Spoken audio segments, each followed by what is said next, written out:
Hello friend, स्वागत है आपका अपने चैनल आज क्लास में। आज की इस वीडियो में गणित का एक मॉडल पेपर सॉल्व करेंगे। इस मॉडल पेपर में काफ़ी महत्वपूर्ण 30 ऑब्जेक्टिव प्रश्न हैं जो आपके बोर्ड परीक्षा के लिए काफ़ी महत्वपूर्ण हैं और बिल्कुल ऐसे प्रश्न आपके फाइनल बोर्ड परीक्षा में रहेंगे, ये हमारा गारंटी है। तो वीडियो को प्लीज़ आप लोग शुरू से लेके अंत तक देखिएगा और चैनल को अभी तक आप सब्सक्राइब नहीं किए हैं तो चैनल को सब्सक्राइब कर लीजिएगा और सब्सक्राइब करने के बाद एक बेल आइकन आता है तो बेल आइकन को दबा के ऑल पे कर लीजिएगा ताकि जब भी लाइव क्लास हो तो आपके पास नोटिफिकेशन पहुंचता रहे। तो आइए शुरू करते हैं पहले नंबर प्रश्न से। तो पहला नंबर प्रश्न है कि कॉट स्क्वायर 60 डिग्री का मान निकाले। काफी महत्वपूर्ण प्रश्न है ये आपके बोर्ड परीक्षा के लिए।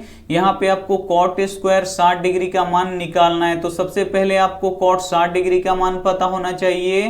तो कॉट 60 डिग्री का मान कितना होता है? तो कॉट 60 डिग्री का मान 1/√3 होता है। तो अब हम क्या करेंगे कि जो ये कॉट 60 डिग्री है इसके बदले में हम क्या लिखेंगे? 1/√3 लिख देंगे। तो यहाँ पे हम लिख देते हैं 1/√3 और यहाँ पे देख सकते हैं स्क्वायर है तो इसका भी क्या कर देंगे? हम स्क्वायर कर देंगे। और ये जो स्क्वायर है ये 1 के लिए भी है और √3 के लिए भी है। तो हम यहाँ पे स्क्वायर करेंगे, 1 का स्क्वायर करेंगे तो 1 हो जाएगा। और जब हम √3 का स्क्वायर करेंगे तो स्क्वायर का अर्थ क्या होता है? यही चीज 2 बार गुणा होगा। तो यहाँ पे लिख देते हैं √3 गुणे √3। अब यहाँ पे देखिए √3 में √3 से गुणा होगा तो √9 हो जाएगा। और √9 का वर्गमूल कितना होता है? 3 होता है। यानी √3 का जब आप लोग स्क्वायर कीजिएगा तो कितना आएगा? 3 आएगा। तो यहाँ पे लिख देंगे 3। तो हमारा कॉट स्क्वायर 60 डिग्री का मान कितना निकल गया? 1/3 निकल गया। यानी यहाँ पे डी ऑप्शन बिल्कुल ही सही हो जाएगा। ये देखते हैं अगला प्रश्न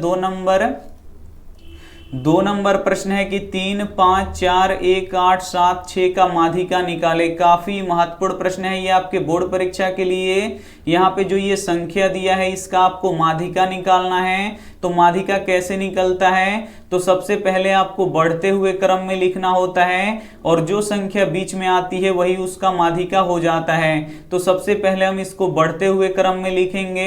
यानी सबसे पहले आपको छोटा लिखना पड़ेगा, फिर उससे बड़ा होगा उसको लिखना पड़ेगा और लास्ट में सबसे बड़ा वाला लिखना पड़ेगा। तो यहाँ पे हम लिखते हैं बढ़ते हुए क्रम में। तो इसमें सबसे छोटा क्या है? 1 है तो यहाँ पे लिख देंगे 1। और 1 से बड़ा क्या है? यहाँ पे देख सकते हैं 3 है तो यहाँ पे लिख देंगे 3। और 3 से बड़ा क्या है? 4 है तो यहाँ पे लिख देंगे 4। और 4 से बड़ा क्या है? 5 है तो यहाँ पे लिख देंगे 5। और 5 से बड़ा क्या है? 6 है तो यहाँ पे लिख देंगे 6। और 6 से बड़ा क्या है? 7 है तो यहाँ पे लिख देंगे 7। और 7 से बड़ा क्या है? 8 है तो यहाँ पे लिख देंगे 8। यहाँ पे हम बढ़ते हुए क्रम में लिख दिए। अब आपको बीच वाली संख्या ढूंढना है। तो इधर से 3 छोड़ दीजिए और इधर से 3 छोड़ दीजिए। बीच में कौन सी संख्या है? 5 है। तो 5 इसका क्या हो जाएगा? माध्यिका हो जाएगा। यानी यहाँ पे सी ऑप्शन बिल्कुल ही सही हो जाएगा। तो उम्मीद करते हैं ये भी प्रश्न आपको काफी अच्छी तरीके से समझ में आ गया होगा। आइए देखते हैं अगला प्रश्न। यहाँ पे 3 नंबर प्रश्न है कि 2 संख्याओं का लसा और मौसा 50 और 25 है तथा पहली संख्या 25 है तो दूसरी संख्या ज्ञात करें। काफी महत्वपूर्ण प्रश्न है ये आपके बोर्ड परीक्षा के लिए। यहाँ पे 2 संख्याओं का लसा कितना दिया है? 50 दिया है और मौसा कितना दिया है? 25 दिया है। और इसमें से पहली संख्या 25 दिया है तो बोल रहा है कि दूसरी संख्या ज्ञात कीजिए। तो दूसरी संख्या कैसे निकलेगा? तो इसके लिए एक फॉर्मूला होता है, हम यहाँ पे लिख देते हैं पहली संख्या गुणे दूसरी संख्या बराबर लसा और क्या होता है? गुणे मौसा होता है। अगर ये फॉर्मूला आपको पता नहीं है तो इसे आप लोग नोटबुक पे लिख के जरूर याद कर लीजिएगा। यहाँ पे आपको पहली संख्या लिखना है। तो पहली संख्या कितना है? 25 है तो यहाँ पे लिख देंगे 25। और यहाँ पे गुणा है तो गुणा। और यहाँ पे देखिए आपको दूसरी संख्या निकालना है तो इसको वैसे ही छोड़ दीजिए। बराबर है तो बराबर। अब यहाँ पे आपको लौसा का मान रखना पड़ेगा। तो लौसा कितना है? 50 है तो यहाँ पे लिख देंगे 50। और मौसा कितना है? 25 है तो यहाँ पे लिख देंगे 25। अब यहाँ पे देखिए आपको दूसरी संख्या निकालना है। तो 25 इधर गुणा कर रहा है तो बराबर की इधर आके क्या करेगा? भाग करेगा। भाग करने का अर्थ ये बट्टा के नीचे चला जाएगा। तो इधर बच जाएगा हमारा सिर्फ दूसरी संख्या और उधर हो जाएगा 50 गुणे 25 और बट्टा के नीचे यहाँ पे हो जाएगा 25। अब यहाँ पे देखिए 25 से 25 कट जाएगा।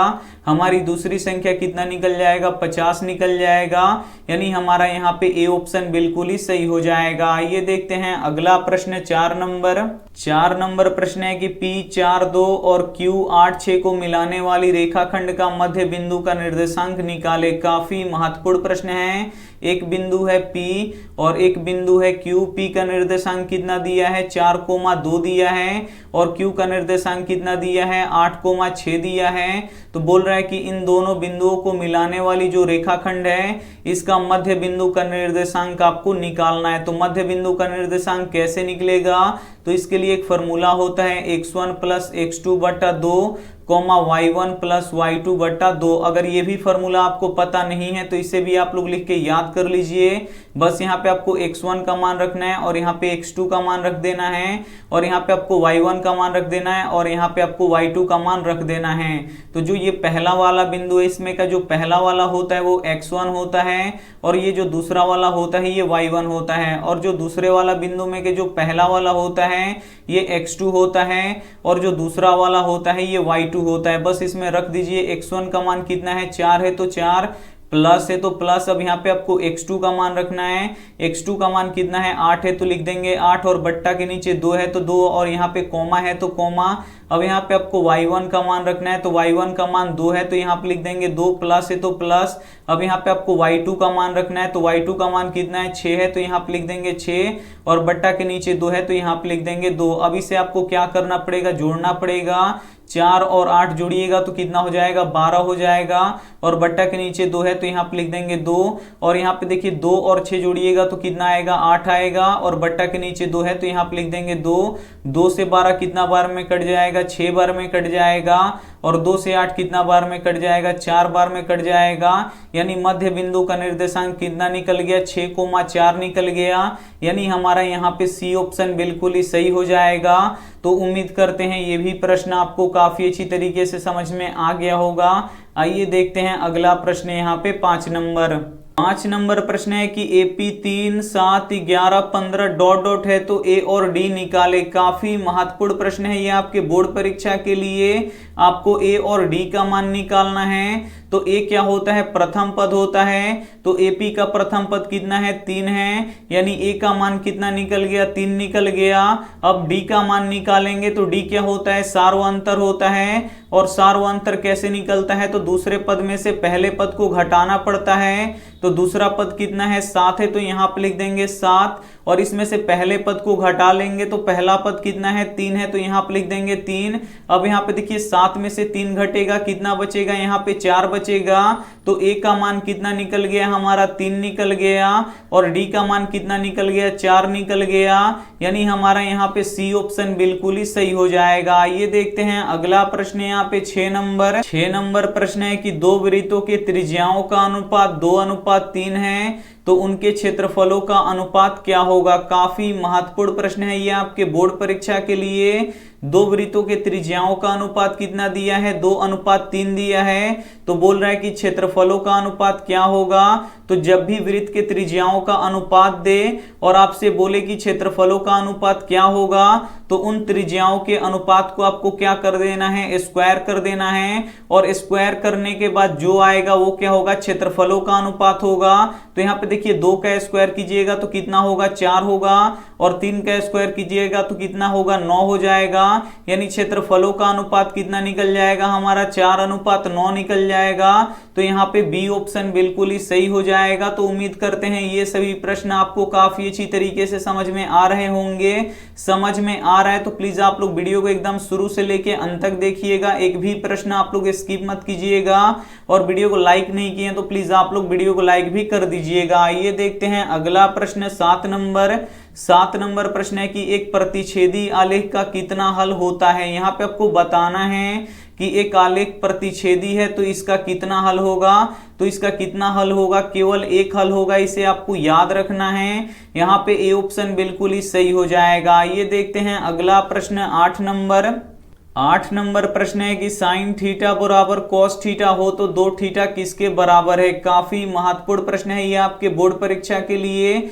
यहाँ पे साइन थीटा बराबर कॉस थीटा दिया है तो साइन थीटा और कॉस थीटा कितने डिग्री पे बराबर होता है? तो 45 डिग्री पे बराबर होता है दोनों।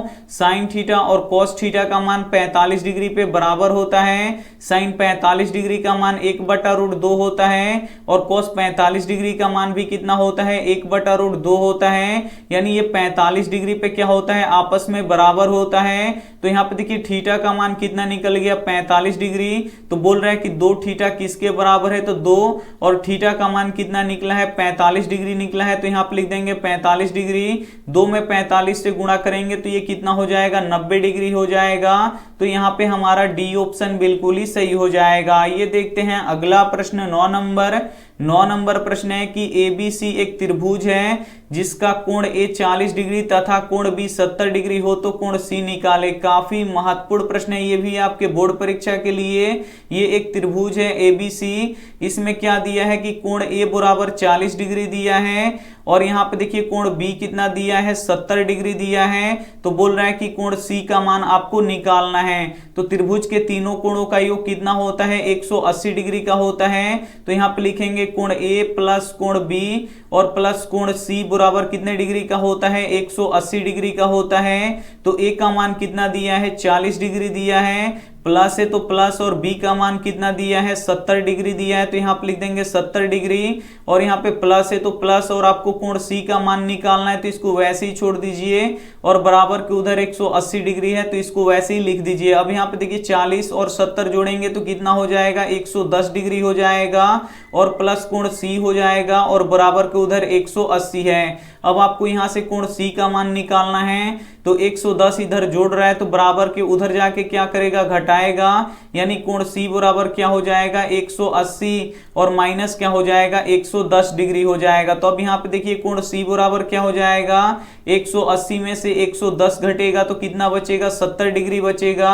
यानी हमारा जो कोण C होगा ये कितने डिग्री का होगा, 70 डिग्री का होगा। यानी हमारा यहाँ पे C ऑप्शन बिल्कुल ही सही हो जाएगा। ये देखते हैं अगला प्रश्न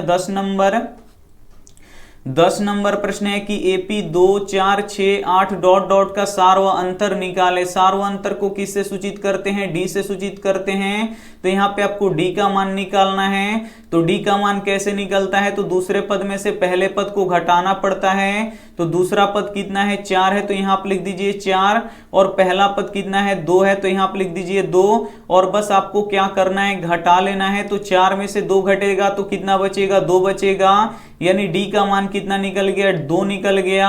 और D क्या होता है, सार व अंतर होता है, तो सार व अंतर हमारा कितना निकल गया, 2 निकल गया। यानी हमारा यहाँ पे A ऑप्शन बिल्कुल ही सही हो जाएगा। ये देखते हैं अगला प्रश्न 11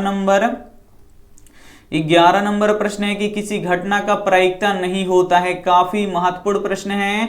A ऑप्शन है -5, B ऑप्शन है 0, C ऑप्शन है 1, D ऑप्शन है 0.9। तो यहाँ पे आपको बताना है कि किसी घटना का प्रायिकता नहीं होता है। तो माइनस में किसी भी घटना का प्रायिकता नहीं होता है, इसे आपको याद रखना है। यहाँ पे A ऑप्शन बिल्कुल ही सही हो जाएगा। ये देखते हैं अगला प्रश्न 12 नंबर प्रश्न है कि x² + 7x + 12 के शून्यक अल्फा बीटा हो तो अल्फा प्लस बीटा का मान ज्ञात करें। काफी महत्वपूर्ण प्रश्न है। इस बहुपद का 2 शून्यक अल्फा और बीटा दिया गया है, तो आपको अल्फा प्लस बीटा का मान ज्ञात करना है। तो अल्फा प्लस बीटा क्या होता है, ये शून्यकों का योग होता है, और शून्यकों का योग का फॉर्मूला क्या होता है, -b/a होता है। तो बस यहाँ पे आपको b का मान रख देना है, और यहाँ पे आपको a का मान रख देना है। तो जो x² में गुणा करता है वो a होता है, और जो केवल x में गुणा करता है वो b होता है, और जिसमें x y कुछ भी नहीं होता है वो c होता है। तो यहाँ पे देखिए x² में क्या गुणा कर रहा है,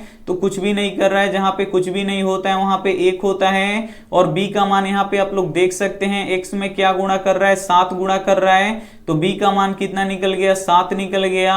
और c का मान कितना है, 12 है, तो यहाँ पे लिख देंगे 12। यहाँ पे आपको अल्फा प्लस बीटा निकालना है। तो यहाँ पे देखिए माइनस है तो माइनस, और b का मान कितना है यहाँ पे देख सकते हैं 7 है, तो यहाँ पे लिख देंगे 7। और a का मान कितना निकला है, 1 निकला है, तो इसको लिख देंगे 1। अब यहाँ पे देखिए अल्फा प्लस बीटा बराबर -7/1 का अर्थ क्या हुआ, -7 हुआ।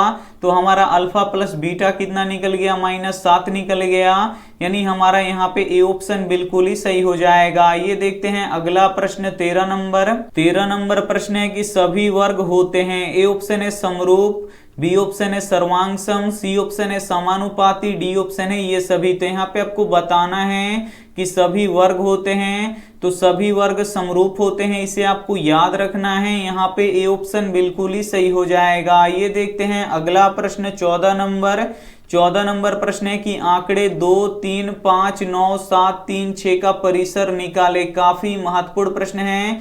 जो ये आंकड़ा दिया है इसका आपको क्या करना है कि परिसर निकालना है। तो परिसर कैसे निकलता है, तो सबसे बड़ी संख्या में से सबसे छोटी संख्या को घटा लेते हैं तो हमारा परिसर निकल जाता है। तो सबसे बड़ी संख्या कौन सी है, 9 है, तो यहाँ पर लिख देंगे 9, और सबसे छोटी संख्या इसमें से घटा लेंगे तो सबसे छोटी संख्या कौन सी है, 2 है, तो यहाँ पर लिख देंगे 2। 9 में से 2 जाएगा तो कितना बचेगा, 7 बचेगा, और 7 क्या होगा, इस आंकड़ा का परिसर होगा, यानी हमारा यहाँ पे बी ऑप्शन बिल्कुल ही सही हो जाएगा। ये देखते हैं अगला प्रश्न 15 नंबर प्रश्न है कि एपी 3, 7, 11, 15 ... 35 के बीच कितने पद हैं। यहाँ पे आपको पद निकालना है, यानी यहाँ पे आपको n का मान निकालना है। तो n का मान कैसे निकलेगा, तो इसके लिए एक फॉर्मूला होता है an वाला। तो an बराबर क्या होता है, तो ये होता है a + n - 1 × d होता है। तो an क्या होता है, अंतिम पद होता है। तो अंतिम पद कितना दिया है, 35 दिया है, तो यहाँ पे लिख देंगे 35 बराबर है, तो बराबर, और एक क्या होता है, प्रथम पद होता है। तो प्रथम पद कितना दिया है, 3 दिया है, तो यहाँ पे लिख देंगे 3, प्लस है तो प्लस, और यहाँ पे आपको n का मान निकालना है तो इसको वैसे ही छोड़ दीजिए। अब यहाँ पे आपको d का मान निकालना पड़ेगा।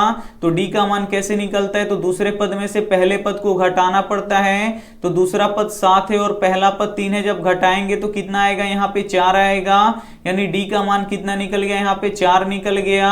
अब यहाँ पे देखिए 35 है तो 35 बराबर है तो बराबर, और यहाँ पे 3 है तो 3, प्लस है तो प्लस। आपको क्या करना है कि 4 में n से गुणा कराना है। तो 4 में n से गुणा कराइएगा तो 4n हो जाएगा, और 4 में -1 से गुणा कराइएगा तो ये -4 हो जाएगा। अब यहाँ पे देखिए 35 है तो 35। अब यहाँ पे देखिए 3 में से 4 घटेगा तो कितना बचेगा, तो 3 में से 4 घटेगा तो यहाँ पे -1 बचेगा। अब आपको क्या करना है कि -1 को बराबर के इधर भेज देना है। तो इधर देखिए 35 और -1 इधर आएगा तो ये हो जाएगा +1, और बराबर के उधर क्या हो जाएगा, हमारा 4n हो जाएगा। तो यहाँ पे देखिए 35 और 1 कितना हो जाएगा, 36, बराबर यहाँ पे 4n हो जाएगा। अब यहाँ पे आपको n का मान निकालना है, तो 4 इधर गुणा कर रहा है तो इधर आके भाग करेगा, यानी 36/4 बराबर n हो जाएगा। तो 4 से 36 कितना बार में कट जाएगा, 9 बार में कट जाएगा, यानी हमारा n का मान कितना निकल जाएगा, 9 निकल जाएगा। तो यहाँ पे हमारा सी ऑप्शन बिल्कुल ही सही हो जाएगा। काफी महत्वपूर्ण 30 ऑब्जेक्टिव प्रश्न है, तो एक भी प्रश्न आप लोग स्किप मत कीजिएगा। वीडियो को प्लीज आप लोग शुरू से लेके अंत तक देखिएगा, और वीडियो को लाइक नहीं किए तो प्लीज आप लोग वीडियो को लाइक भी कर दीजिएगा। आइए देखते हैं अगला प्रश्न 16 नंबर प्रश्न है कि cot थीटा निम्न में से किसके बराबर है। यहाँ पे आपको बताना है कि cot थीटा किसके बराबर होता है, तो ये cos थीटा बटा sin थीटा के बराबर होता है, इसे आपको याद रखना है। यहाँ पे बी ऑप्शन बिल्कुल ही सही हो जाएगा। एक प्रश्न ये भी पूछा जाता है कि tan थीटा किसके बराबर होता है, तो ये sin थीटा बटा cos थीटा के बराबर होता है, तो ये भी साथ में आपको याद रखना है। आइए देखते हैं अगला प्रश्न 17 नंबर प्रश्न है, यदि थीटा बराबर 30 डिग्री हो तो 2 cos 2 थीटा का मान ज्ञात करें। काफी महत्वपूर्ण प्रश्न है। यहाँ पे थीटा का मान कितना दिया है, 30 डिग्री दिया है, तो आपको 2 cos 2 थीटा का मान आपको ज्ञात करना है। तो थीटा का मान 30 डिग्री है, तो इस थीटा के जगह पे हम कितना रख देंगे, 30 डिग्री रख देंगे। तो यहाँ पे देखिए 2 cos 2, और यहाँ पे थीटा के जगह पे हम कितना लिख देंगे, 30 डिग्री लिख देंगे। तो अब यहाँ पे देखिए 2 cos और 2 में 30 से गुणा होगा तो ये कितना हो जाएगा, 60 डिग्री हो जाएगा। अब यहाँ पे देखिए आपको cos 60 डिग्री का मान पता होना चाहिए। तो cos 60 डिग्री का मान कितना होता है, 1/2 होता है। तो अब यहाँ पे देखिए क्या होगा, ये 2 से 2 क्या हो जाएगा, कट जाएगा, कितना बच जाएगा, हमारा 1 बच जाएगा, यानी हमारा यहाँ पे ए ऑप्शन बिल्कुल ही सही हो जाएगा। ये देखते हैं अगला प्रश्न 18 नंबर प्रश्न है, यदि a बराबर 3 तथा d बराबर 2 हो तो AP का 10वां पद ज्ञात करें। यहाँ पे आपको AP का 10वां पद ज्ञात करना है। a बराबर बराबर कितना दिया है, 3 दिया है, और डी बराबर यहाँ पे 2 दिया है। तो एपी का 10वां पद ज्ञात करना है। तो 10वां पद का फॉर्मूला क्या होता है, तो 10वां पद का फॉर्मूला होता है a प्लस 9d। बस यहाँ पे आपको a का मान रख देना है और यहाँ पे आपको d का मान रख देना है। तो a का मान कितना है, 3 है, तो यहाँ पे लिख दीजिए 3, प्लस है तो प्लस, और यहाँ पे 9 है तो 9, और d का मान कितना है, 2 है, तो यहाँ पे लिख दीजिए 2। अब यहाँ पे देखिए 3 प्लस 9 दूना कितना हो जाएगा, 18 हो जाएगा, और 3 में 18 जोड़िएगा तो कितना आ जाएगा, 21 आ जाएगा। यानी 10वां पद कितना निकल जाएगा, 21 निकल जाएगा। यहाँ पे सी ऑप्शन बिल्कुल ही सही हो जाएगा। ये देखते हैं अगला प्रश्न 19 नंबर। 19 नंबर प्रश्न है कि एपी के क्रमागत पदों के अंतर को क्या कहते हैं। ए ऑप्शन है अनुपात, बी ऑप्शन है सार्वअंतर, सी ऑप्शन है समानुपात, डी ऑप्शन है गुणांक। तो यहाँ पे आपको बताना है कि एपी के क्रमागत पदों के अंतर को क्या कहते हैं, तो सार्वअंतर कहते हैं, इसे आपको याद रखना है। यहाँ पे बी ऑप्शन बिल्कुल ही सही हो जाएगा, और सार्वअंतर को डी से सूचित करते हैं, तो ये भी साथ में आपको याद रखना है। आइए देखते हैं अगला प्रश्न 20 नंबर। 20 नंबर प्रश्न है कि किसी एक बाह्य बिंदु से वृत्त पर कितनी स्पर्श रेखा खींचा जा सकता है। यहाँ पे किसी एक बाह्य बिंदु से वृत्त पर कितनी स्पर्श रेखा खींचा जा सकता है, तो मात्र 2 ही स्पर्श रेखा खींचा जा सकता है, इसे आपको याद रखना है। यहाँ पे सी ऑप्शन बिल्कुल ही सही हो जाएगा। ये देखते हैं अगला प्रश्न 21 नंबर। 21 नंबर प्रश्न है कि वृत्त पर कितनी स्पर्श रेखा खींचा जा सकता है। यहाँ पे अब आपको बताना है कि वृत्त पर कितनी स्पर्श रेखा खींचा जा सकता है, तो वृत्त पर अनंत स्पर्श रेखा खींचा जा सकता है, इसे आपको याद रखना है। यहाँ पे डी ऑप्शन बिल्कुल ही सही हो जाएगा। ये देखते हैं अगला प्रश्न 22 नंबर। 22 नंबर प्रश्न है कि 3, 5, 4, 3, 2, 1, 3, 3 का बहुलक ज्ञात करें। इस आंकड़ा का आपको क्या करना है कि बहुलक ज्ञात करना है। तो जो सबसे ज्यादा बार आया होता है वही बहुलक होता है। तो यहाँ पे देख सकते हैं 3 सबसे ज्यादा बार आया है, तो 3 क्या हो जाएगा, इसका बहुलक हो जाएगा। यानी हमारा यहाँ पे ए ऑप्शन बिल्कुल ही सही हो जाएगा। ये देखते हैं अगला प्रश्न 23 नंबर। 23 नंबर प्रश्न है निम्न में से कौन अपरिमेय नहीं है। इसमें से आपको बताना है कि कौन अपरिमेय नहीं है। तो अपरिमेय संख्या कौन सी होती है, तो जिसमें रूट रहता है वो अपरिमेय होता है। तो यहाँ पे देखिए रूट 10 का वर्गमूल नहीं निकलेगा, तो इसमें रूट रह जाएगा, तो ये अपरिमेय हो जाएगा। और 24 का भी वर्गमूल नहीं निकलेगा, इसमें भी रूट रह जाएगा, तो ये भी अपरिमेय हो जाएगा। 35 का भी वर्गमूल नहीं निकलेगा, इसमें भी रूट रह जाएगा, ये भी अपरिमेय हो जाएगा। लेकिन यहाँ पे देखिए रूट 121 का वर्गमूल निकल जाएगा, कितना निकलेगा, 11 निकलेगा, तो इसमें से रूट हट जाएगा, और जब रूट हट जाएगा तो ये क्या हो जाएगा, परिमेय हो जाएगा। तो यहाँ पे प्रश्न पूछ रहा है कि निम्न में से कौन अपरिमेय नहीं है। तो ये डी वाला ऑप्शन जो है ये अपरिमेय नहीं है, ये परिमेय है। तो यहाँ पे डी ऑप्शन बिल्कुल ही सही हो जाएगा। ये देखते हैं अगला प्रश्न 24 नंबर। 24 नंबर प्रश्न है कि द्विघात बहुपद x² - 5 के शून्यक हैं। यहाँ पे आपको द्विघात बहुपद के शून्यक निकालने हैं। तो यहाँ पे लिख देते हैं जो द्विघात बहुपद दिया है x² - 5, और इसका शून्यक निकालना है। तो बराबर के उधर आपको 0 लिखना पड़ेगा। शून्यक का अर्थ होता है जो x का 2 मान होगा वही आपको निकाल देना है। तो अब यहाँ पे देखिए -5 है, तो इसको बराबर के उधर भेजना पड़ेगा। तो -5 बराबर के उधर जाएगा तो क्या हो जाएगा, +5 हो जाएगा। तो इधर हो जाएगा हमारा x² और उधर क्या हो जाएगा, 5 हो जाएगा। अब यहाँ पे देखिए आपको x का मान निकालना है, तो इधर स्क्वायर है, तो स्क्वायर को भी बराबर के उधर भेजना पड़ेगा। तो स्क्वायर बराबर के उधर जाएगा तो क्या हो जाएगा, रूट हो जाएगा। यानी x बराबर क्या हो जाएगा, √5 हो जाएगा। और जो रूट वाली संख्या होती है ये प्लस माइनस दोनों में भी होती है।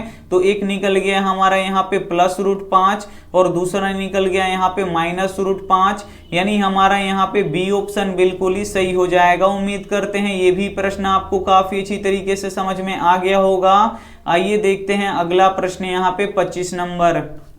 25 नंबर प्रश्न है कि 9 sec² - 9 tan² किसके बराबर है। काफी महत्वपूर्ण प्रश्न है। यहाँ पे आपको बताना है कि 9 सेक स्क्वायर ए माइनस 9 tan स्क्वायर ए ये किसके बराबर है। तो यहाँ पे देख सकते हैं 9 दोनों में उभयनिष्ठ है, तो इसे हम बाहर निकाल लेंगे। तो यहाँ से क्या बचेगा हमारा सेक स्क्वायर ए और माइनस यहाँ से बचेगा हमारा tan स्क्वायर ए। अब यहाँ पे देखिए ये एक फॉर्मूला बन गया सेक स्क्वायर ए माइनस tan स्क्वायर ए। तो सेक स्क्वायर ए माइनस tan स्क्वायर ए किसके बराबर होता है, ये 1 के बराबर होता है। तो इसके जगह पे हम क्या लिख देंगे, 1 लिख देंगे। अब यहाँ पे देखिए 9 है तो 9 ब्रैकेट टूटेगा तो गुणा का चिन्ह आएगा, और यहाँ पे 1 है तो 1, 9 में 1 से गुणा कीजिएगा तो कितना होगा, 9 होगा। यानी हमारा यहाँ पे बी ऑप्शन बिल्कुल ही सही हो जाएगा। आइए देखते हैं अगला प्रश्न यहाँ पे 26 नंबर प्रश्न है कि 2 cos थीटा बराबर √3 हो तो थीटा का मान निकालें। यहाँ पे देखिए 2 cos थीटा बराबर यहाँ पे √3 दिया है, तो आपको इस थीटा का मान निकालना है। तो सबसे पहले यहाँ पे देखिए 2 इधर गुणा कर रहा है, तो इसको सबसे पहले बराबर के उधर भेज दीजिए। तो ये बराबर के उधर जाएगा तो ये क्या करेगा, भाग करेगा। भाग करने का अर्थ ये बट्टा के नीचे चला जाएगा, तो इधर बच जाएगा हमारा cos थीटा और उधर क्या हो जाएगा, √3/2 हो जाएगा। अब आपको थीटा का मान निकालना है, तो यहाँ से आपको cos को हटाना पड़ेगा। तो ये cos कैसे हटेगा, जब इधर cos आएगा तो cos से cos कट जाएगा। तो अब यहाँ पे आपको देखना पड़ेगा कि cos कितने डिग्री का मान √3/2 होता है। तो cos 30 डिग्री का मान कितना होता है, √3/2 होता है। तो √3/2 की जगह पे हम क्या लिख देंगे, cos 30 डिग्री लिख देंगे। तो इधर है हमारा cos थीटा और √3/2 की जगह पे हम क्या लिख देंगे, cos 30 डिग्री लिख देंगे। अब यहाँ देखिए cos से cos क्या हो जाएगा, कट जाएगा। थीटा का मान कितना निकल गया, 30 डिग्री निकल गया। यहाँ पे हमारा बी ऑप्शन बिल्कुल ही सही हो जाएगा। ये देखते हैं अगला प्रश्न 27 नंबर प्रश्न है कि 625 में 5 का अधिकतम घात कितना होगा। काफी महत्वपूर्ण प्रश्न है। तो सबसे पहले हम क्या करेंगे, 625 का अभाज्य गुणनखंड करेंगे। तो ये किससे कटेगा, 5 से कटेगा। तो यहाँ पे देखिए 5 से 625 कितना बार में कट जाएगा, 125 बार में कट जाएगा। फिर ये 5 से कटेगा, 5 से 125 कितना बार में कटेगा, 25 बार में कटेगा। और 5 से 25 कितना बार में कट जाएगा, ये 5 बार में कट जाएगा। तो यहाँ पे देखिए 5 कितना बार आया है, 4 बार आया है। तो यहाँ पे लिख सकते हैं 5 की पावर 4। तो इसमें यहाँ पे देखिए 625 में 5 का अधिकतम घात कितना होगा, तो 5 का अधिकतम घात 4 होगा। यानी यहाँ पे डी ऑप्शन बिल्कुल ही सही हो जाएगा। ये देखते हैं अगला प्रश्न 28 नंबर प्रश्न है कि बहुपद x² + 3x + 5 के शून्यकों का योग निकाले। काफी महत्वपूर्ण प्रश्न है। इस बहुपद का आपको शून्यकों का योग निकालना है। तो शून्यकों का योग का फॉर्मूला क्या होता है, तो ये होता है अल्फा प्लस बीटा, और अल्फा प्लस बीटा का फॉर्मूला क्या होता है, -b/a होता है। तो बस यहाँ पे आपको b का मान रख देना है और यहाँ पे आपको a का मान रख देना है। तो यहाँ पे देखिए b का मान कितना है, 3 है। तो यहाँ पे देखिए माइनस है तो माइनस, और b का मान 3 है तो यहाँ पे लिख देंगे 3। और a का मान कितना है, तो यहाँ पे देख सकते हैं x² में कुछ भी नहीं गुणा कर रहा है, जहाँ पे कुछ भी नहीं होता है वहां पे 1 होता है। तो -3/1 क्या होगा, -3 होगा। यानी शून्यकों का योग कितना निकल गया, -3 निकल गया। यहाँ पे बी ऑप्शन बिल्कुल ही सही हो जाएगा। ये देखते हैं अगला प्रश्न 29 नंबर प्रश्न है, यदि बहुपद x² - 9x + a के मूलों का गुणनफल 8 है तो a का मान निकाले। काफी महत्वपूर्ण प्रश्न है। इस बहुपद का यहाँ पे देखिए मूलों का गुणनफल 8 दिया है, तो इस a का मान आपको क्या करना है, निकाल देना है। तो मूलों का गुणनफल का फॉर्मूला क्या होता है, तो अल्फा इंटू बीटा होता है, और अल्फा इंटू बीटा क्या होता है, ये c/a होता है। तो यहाँ पे देखिए मूलों का गुणनफल कितना दिया है, 8 दिया है। तो यहाँ पे लिख देंगे 8 बराबर है, तो बराबर। अब यहाँ पे आपको c का मान रखना है, तो c का मान क्या है, a है। तो यहाँ पे रख देंगे a। और a का मान क्या है, तो x² में क्या गुणा है, कुछ भी नहीं गुणा कर रहा है, जहाँ पे कुछ भी नहीं होता है वहां पे 1 होता है। तो यहाँ पे लिख देंगे 1। अब आपको क्रॉस मल्टीप्लाई करा देना है। a में 1 से गुणा करेंगे तो ये a हो जाएगा, और 1 में 8 से गुणा करेंगे तो यहाँ पे 8 हो जाएगा। यानी a का मान कितना निकल गया, 8 निकल गया। यानी हमारा यहाँ पे सी ऑप्शन बिल्कुल ही सही हो जाएगा। ये देखते हैं अंतिम प्रश्न 30 नंबर प्रश्न है कि 3, 4, 5, 17 x का माध्य 6 है तो x का मान होगा। काफी महत्वपूर्ण प्रश्न है। इसका माध्य यहाँ पे 6 दिया है, तो आपको x का मान ज्ञात करना है। तो सबसे पहले यहाँ पे आपको माध्य का फॉर्मूला पता होना चाहिए। तो माध्य बराबर क्या होता है, तो ये होता है कुल संख्याओं का योग। हम यहाँ पे लिख देते हैं कुल संख्याओं का योग। कुल संख्याओं का योग बट्टा क्या होता है, कुल संख्या होता है। अब यहाँ पे देखिए माध्य कितना दिया है, 6 दिया है, तो यहाँ पे लिख देंगे 6 और कुल संख्याओं का योग, जो ये संख्या दिया है इसको आपको जोड़ना पड़ेगा।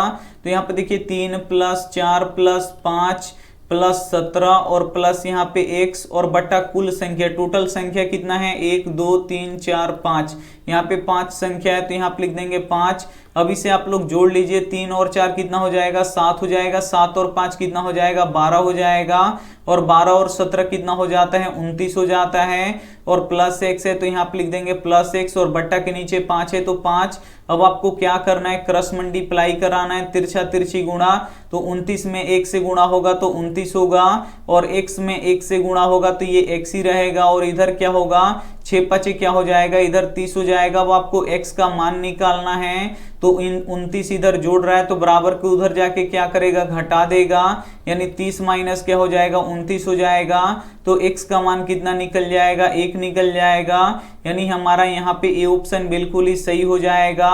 काफी महत्वपूर्ण हम आपको 30 ऑब्जेक्टिव प्रश्न बता चुके हैं जो आपके बोर्ड परीक्षा के लिए काफी महत्वपूर्ण है। और वीडियो को लाइक नहीं किए तो प्लीज आप लोग वीडियो को लाइक कर दीजिएगा। और ये रहा आपके लिए होमवर्क प्रश्न, इसका जवाब आपको कमेंट बॉक्स में देना है कि बहुपद x² - 4x + 1 के मूलों का योग होगा। इसका आपको मूलों का योग निकालना है, और जो भी ऑप्शन इसमें से सही आए वो आप हमें क्या कर दीजिएगा कमेंट कर दीजिएगा। और वीडियो को लाइक नहीं किया तो प्लीज आप लोग वीडियो को लाइक कीजिएगा, अपने दोस्तों के पास इस वीडियो को जरूर शेयर कीजिएगा। और चैनल को अभी तक आप सब्सक्राइब नहीं किए हैं तो चैनल को सब्सक्राइब करके साथ में बेल आइकन को ऑल पे दबा लीजिएगा, ताकि जब भी लाइव क्लास हो तो आपके पास नोटिफिकेशन पहुंचता रहे। थैंक यू फॉर वॉचिंग, मिलते हैं अगली वीडियो में, तब तक अपना ध्यान रखिए, मन लगा के पढ़ाई कीजिए। Take care and bye.